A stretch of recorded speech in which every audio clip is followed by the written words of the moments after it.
Welcome to the deep dive. Today we're launching into a really deep investigation of a contemporary figure who's really, well, shaken up the modern landscape of Thai Buddhism for Ajahn Kukrit Sathifalo. It's quite a story, actually. It's one of, let's say, radical commitment, textual fundamentalism. And that fascinating intersection, isn't it, between the very disciplined world of military command Yeah, and the equally rigorous path of spiritual awakening. exactly. It really is a narrative defined by contrast, but also by a kind of intense clarity. Well, our mission for you today is to really meticulously unpack his background, which is highly unusual professionally speaking. Yeah, you mentioned the military aspect. Right, a career that took him all the way to the rank of major in the Royal Thai Army. We need to look at that, the rapid, almost engineered establishment of his temple, Wat Nong Pah Pong. And critically, right, the teaching method he champions, the one that's distinctive, powerful, and sometimes, well, fiercely The controversial. Buddhawajana, that's Yeah. the core. Buddhawajana. It's the engine of his influence, isn't it? And it sounds almost beautifully simple in concept, but it's radical in how it's applied. Extremely radical. It's this exclusive focus on the direct words of the Buddha, found only within the earliest scriptural collection, the Tripitaka.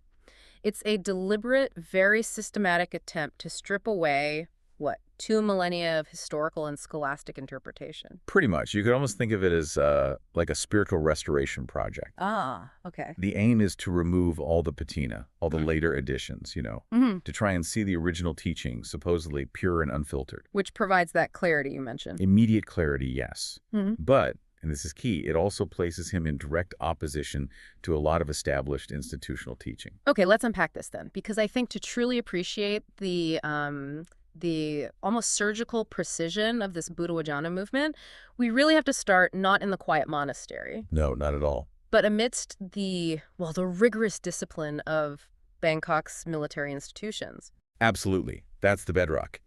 The man who would become Fra Ajahn Kukrit, he started life as Kukrit Chittuvakul, Right. born January 18th, 2506 BE. That's 1963 in the Western calendar, at Chulalongkorn Hospital, right in the heart of Bangkok.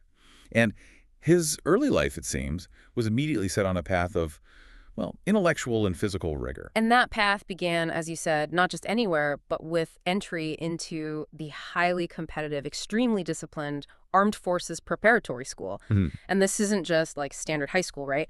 This place is designed specifically to forge future leaders. Instilling that acute sense of order, structured chain of command right from a young age. The focus there was really on engineering a precise mind, wasn't it? It seems so. And he moved directly from that preparatory school to the prestigious Chulalongkorn Royal Military Academy. He was part of Class 33. And his specialty. Mechanical engineering. Now think about that for a moment. The training there is focused on diagnosing system faults, calculating efficiency, ensuring complex physical structures operate without redundancy, without deviation. It's very precise. And he didn't stop there, academically speaking. He kept going, earned a master's degree. In political science, no less, from Chulalongkorn University. So you've got this combination: engineering precision, political insight into how institutions work, and this ingrained military structure. It feels like the perfect blueprint, almost, for the meticulous approach he'd later apply to religious texts. It really does paint a picture. And this wasn't just schooling. It was a serious, demanding career. He dedicated years to the armed forces. Reaching the rank of major, you said? Major, yes. Fan Tri in Thai. That's a position requiring significant command responsibility, logistical skill, strategic oversight. It's serious stuff. But underneath the uniform, something else was growing. Exactly. The seeds of a different path had already been sown, much earlier, actually. Which is fascinating, because the foundation for his spiritual commitment wasn't some, dramatic midlife crisis or anything. Not all. It was planted when he was basically a boy, still in his first year of that tough preparatory school. That's right. The sources point to his mother introducing him to monastic life very early on. She took him for a summer ordination, essentially a seasonal retreat at Wat Nong Pah Pong in Ubon Ratchathani province. And that's a significant place, Wat Nong Pah Pong. Hugely significant. It's the renowned forest monastery established by the very revered master Luang Porcha Subhatha. Right, the forest tradition. Big emphasis on asceticism, solitary practice, direct experience of the Dharma. Must have been an immense contrast to the structure of military school. Absolutely. Yet it offered its own kind of profound discipline, I imagine. And the inspiration, it seems, was immediate, and it lasted. because this commitment was revisited and really solidified years later while he was navigating the very demanding environment of the military academy itself. Okay, now here's where it gets really interesting for me. Hmm. He goes back to Wat Nong Papong for a second ordination while he's still in his 4th year at the military academy. That's correct. And it's during that retreat that he makes this truly profound, very specific vow. He resolves to dedicate only 10 more years to lay life to his military career. And Permanent monkhood. Full stop. that decision, it just reflects an astonishing degree of focused commitment, doesn't it? Imagine signing up for a high-stakes military career, but with a hard, self-imposed 10-year expiration date already penciled in. Dedicating that time only to fulfilling lay duties before making the complete switch. He treated his spiritual calling not like some gentle retirement plan down the road, but almost like another mandatory service commitment he had to fulfill. Yeah. And that military training, it becomes crucial context here, doesn't it? Absolutely crucial. His background demanded discipline, precise execution, the ability to sort of, discern essential components from non-essential variables. A strict adherence to the objective. Right. So when you apply that really rigorous framework, the engineer's eye for efficiency, to the pursuit of enlightenment, what do you end up with? Well, you get the elimination of redundancy, perhaps. The military path could be seen as preparing him perfectly for the spiritual path by fostering this habit of going straight to the core command, the core instruction. Okay, I see the connection. If you look at spiritual texts as a set of instructions, maybe the engineering mind seeks the most efficient, the least obstructed route to the desired result. And that framework, applied later to the Tripitaka. Becomes the rationale for Buddhawajana, the rejection of centuries of commentary that, perhaps from his perspective, however well-meaning, were ultimately distracting. He didn't just want to be a monk. It sounds like he treated his vow like executing a strategic mission. Exactly. And that dedication ensures that the teaching movement he eventually spearheaded carries the weight of that incredibly focused commitment. And he executed that strategic mission, that vow, precisely on time. He did. His official permanent ordination into the monkhood took place in BE 2544, which is 2001 CE. Right on schedule, fulfilling that vow made a decade earlier. Where was he ordained? At Wat Bunyawat in Chonburi Province. And what's crucial to note, I think, is what happened immediately after. He didn't just, settle down into a comfortable role. No, not at all. He didn't settle down to manage a parish or take up cozy institutional roles. Straight away, he engaged in Tudong. Tudong, that's the ascetic wandering practice. Exactly. Often involves solitary practice in forests, remote areas. It's an intensive phase focused squarely on Padifat Dhamma, rigorous, direct spiritual practice. This wasn't about public teaching yet. It was a period of verification, intense self-realization. That seems to be the idea. Testing the teachings in the crucible of practice. And this solitary, intense verification process led directly, it seems, to the establishment of the temple he's now famous for, Wat Na Papong. It did. And the founding story itself is, again, a testament to his focused, maybe unconventional approach.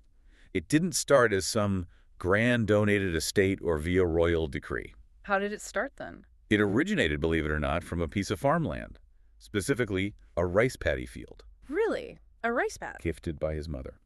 Initially, he used this land purely as a place for isolated, solitary meditation. It was his personal spiritual refuge, you could say, a private testing ground for his practice and realization. But the intensity of that solitary practice must have drawn attention. It seems so, because it rapidly transformed the site. Wat Na Papong, which is located in Klong Sib, Lam Lu Ka District, Pathum Thani Province. It was formally registered as a temple just 1 year after his permanent ordination. Only 1 year. That sounds fast. Extremely fast. May 2nd, BE 2545 or 2002. That speed is highly unusual in the established Thai monastic system, where registering a temple can often take years and years. So how do you explain that speed? We can probably connect it directly to that concept of pli kwai wai, which refers to solitary practice. When a monk's practice is perceived by the lay community as genuinely profound, intense, pure, unencumbered by the usual trappings of establishment, It draws support. immediate, powerful support. The community essentially saw the fruit of his singular focus and quickly mobilized the resources needed to formalize his location. So that immediate traction suggests that his disciplined, textually focused interpretation of the Dharma was already resonating deeply, maybe with followers who were tired of established complexities. It certainly speaks to the, well, efficiency of the majors approach, now applied to temple management. Perhaps you required a stable platform for dissemination. And the community provided it almost instantly. Right. That rapid move from a humble rice paddy to a formally registered temple speaks volumes about an inherent logistical capability, maybe, but also about the power of that pure textual focus to draw in immediate conviction and support. And this stability, this base, laid the essential foundation for the revolutionary teaching method he would become internationally famous for. A method requiring immense textual rigor and that modern logistical skill to get the message out. Which brings us squarely to the centerpiece of Ajahn Kukrit's mission, the widespread dissemination of the Dharma through this absolute uncompromising lens of Buddhawajana. The word of the Buddha. We've established that Buddhawajana means the word of the Buddha. Can you elaborate a bit more on why this focus is considered so radical, especially in a place like Thailand with, 2 millennia of incredibly rich Buddhist history and commentary? Yeah, this is where we need to understand just briefly the structure of the Buddhist canon. The Tripitaka, the Pali Canon, traditionally has 3 baskets. The Vinaya Pitaka. The monastic rules, yes. Then the Sutta Pitaka. The discourses, the sermons of the Buddha. Right, and the Abhidhamma Pitaka, which is more scholastic philosophy. Though, actually, the inclusion of Abhidhamma as the direct word of the Buddha is itself a point of contention, even within traditional schools. Okay. So where does Buddhawajana fit in? Buddhawajana insists on using only the earliest agreed-upon sections. Essentially, the words the Buddha is believed to have actually spoken himself, the Phra Oath. And what does that mean in practice? For the vast body of tradition that most monks and lay followers actually rely on day to day. Well, crucially, Phra Ajahn Kukrit systematically excludes 2 major classes of subsequent texts that are absolutely central to traditional Theravada Buddhism. Okay, what are they? First, the Atthakatha. These are the traditional commentaries, often attributed to great ancient scholars like Buddhaghosa. They systematized, interpreted the Buddha's discourses, made them accessible, applicable across different cultures, different languages. These commentaries are foundational, aren't they? I mean, they explain context, provide historical background, give detailed examples. Arguably, they're what allowed Buddhism to flourish culturally for centuries. Absolutely. They're like the common law, the precedent, the case studies in a legal system. By excluding them, he's essentially rejecting the vast majority of the received scholarly tradition. Wow. Okay. And the second class of texts? The Dika.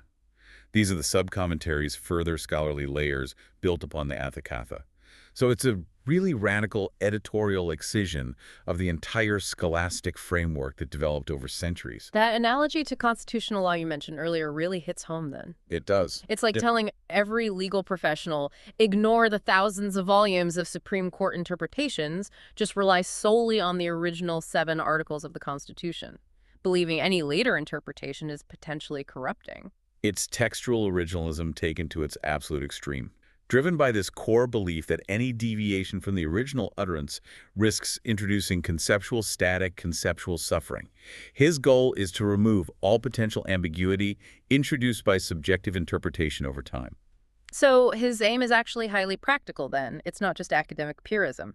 Oh, absolutely practical. The goal is direct access for the practitioner. His core aim is for you, the seeker, to study, understand, and apply the Buddha's words directly, straightforwardly. To get straight to the point. Exactly. The ultimate purpose is that clear, unclouded understanding of the cause of suffering Hidhang took and the path to its cessation Tangdap took. If the original text is a perfect map, he basically believes the commentaries just clutter it up and confuse the directions. Okay. But to achieve this massive dissemination project, to get that pure map out there, he couldn't just rely on, word of mouth or monks copying scrolls by hand. No way. He had to rely heavily on modern technology and, again, that efficiency you might expect from a systems engineer. It required a logistical command structure almost. Almost certainly worthy of a major, yes. Yeah. He clearly realized that to spread this pure word effectively, he needed a modern, high-output media factory. And he became this hugely prolific producer of Dharma content. In what forms? All sorts. Books, CDs, videos, audio clips, a massive online presence. He essentially engineered the distribution system for Buddhawajana. And among his major systematic projects, there are a couple that really demonstrate the scale of this effort, right? Yes. Two stand out. First, there's the Buddhawajana 10 volumes book set. That provides a kind of structured access to the core teachings. Okay. But the truly monumental effort, the one that really speaks to that logistical command, that military-style execution, is the Buddhawajana Tipitaka 33 volumes. 33 volumes. 33. And think about the level of scholarly rigor and, more importantly, the editorial mandate required for this.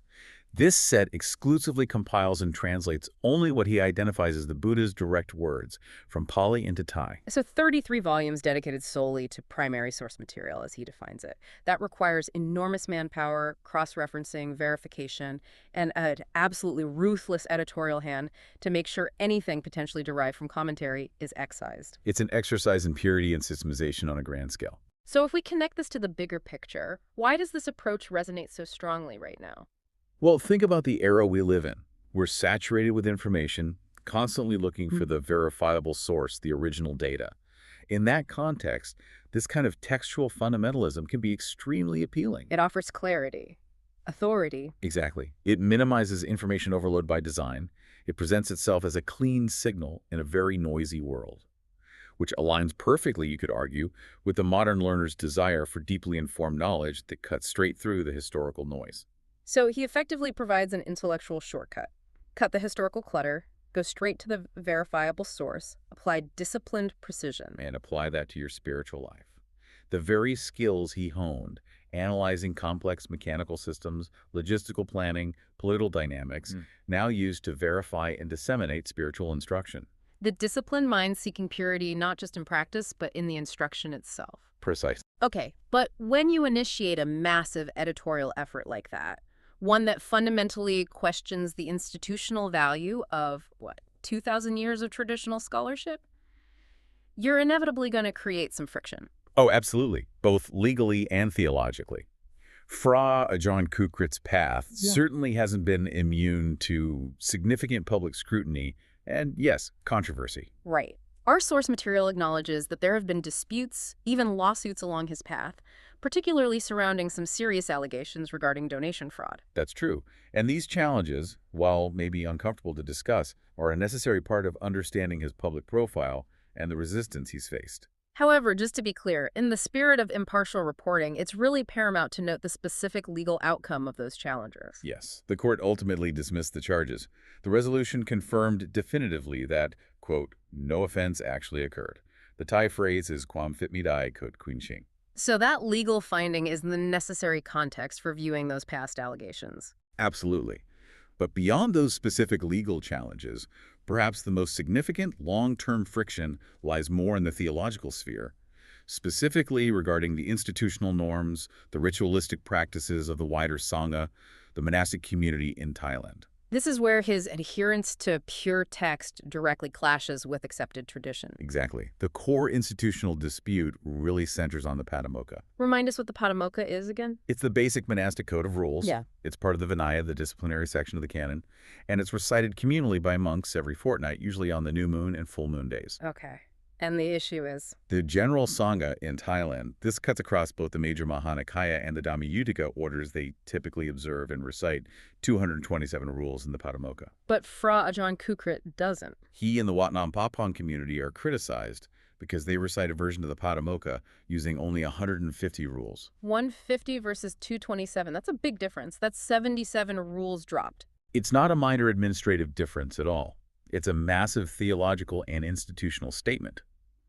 It signifies that those 77 commonly accepted rules are, in his view, rejected as not being the direct, original utterance of the Buddha. They must be derived, then, from the later Atthakatha, the commentaries he disavows. Precisely. It's a direct application of his Buddhawajana principle to the very core of monastic discipline. Let's just think about those 77 rules for a second. If he's rejecting later commentary, what kinds of rules might those commentaries have introduced over time that he now feels are, well, extraneous? Well, based on how the Vinaya historically developed, those later rules often dealt with emerging issues of communal harmony, organizational management, practical adaptations to changing social circumstances, things that weren't necessarily issues during the Buddha's lifetime. Like what, for example? For instance, the full 227 rules often include more detailed regulations regarding the handling of money, which was controversial early on, or specific rules concerning, say, agricultural practices, or detailed definitions for relatively minor offenses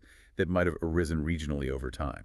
Rules about agriculture, handling donations, community management, those sound pretty important for the day-to-day running of a monastery and its interaction with lay society. They certainly became important.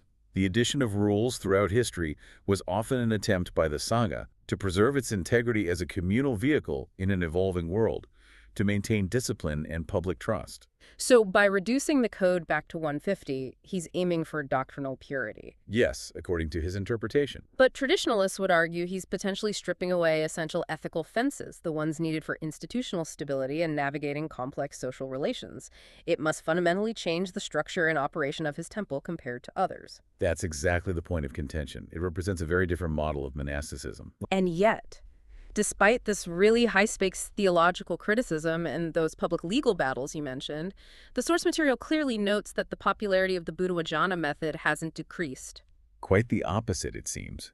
It continues to attract a significant and apparently growing following, both in Thailand and internationally. Which really raises an important question, doesn't it? How do these challenges, the institutional resistance on one side versus the continued public support on the other, how do they reflect the current dynamics within Buddhism, maybe even globally?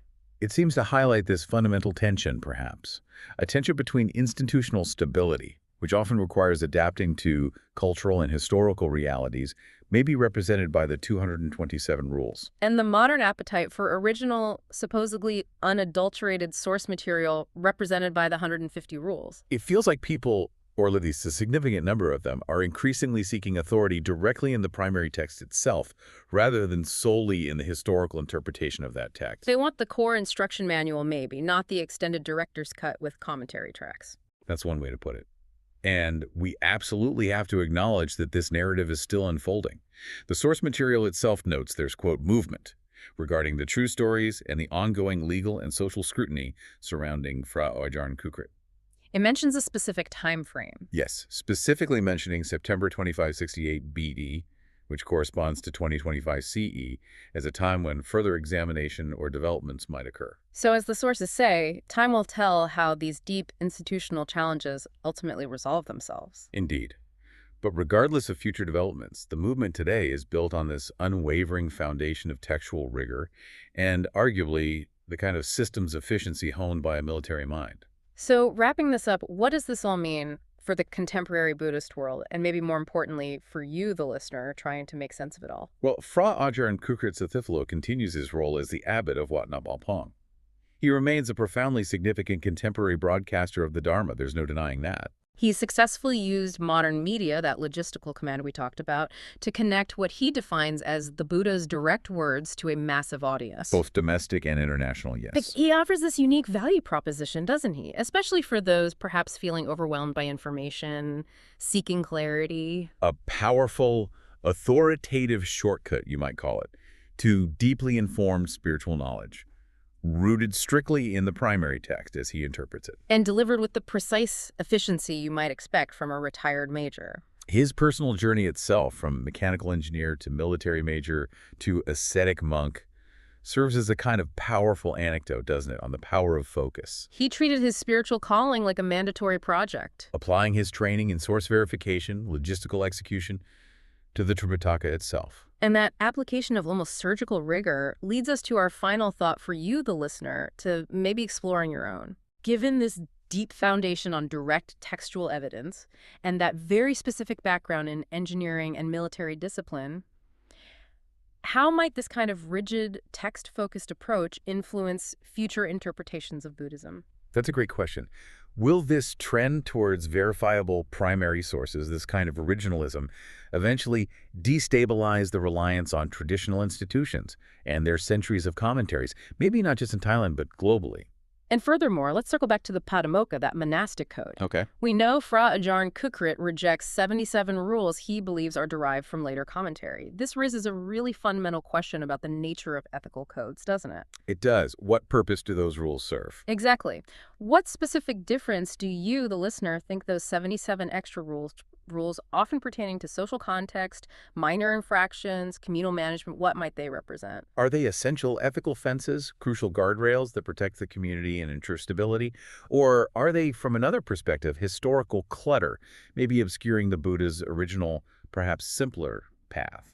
It's a question that really defines a major ideological split in Buddhism today, it seems. It really does. Thank you for joining us for this intense deep dive into Buddhawajana and the really complex life of Ajahn Kukrit. It's been fascinating to unpack. We'll see you next time on the Deep Dive.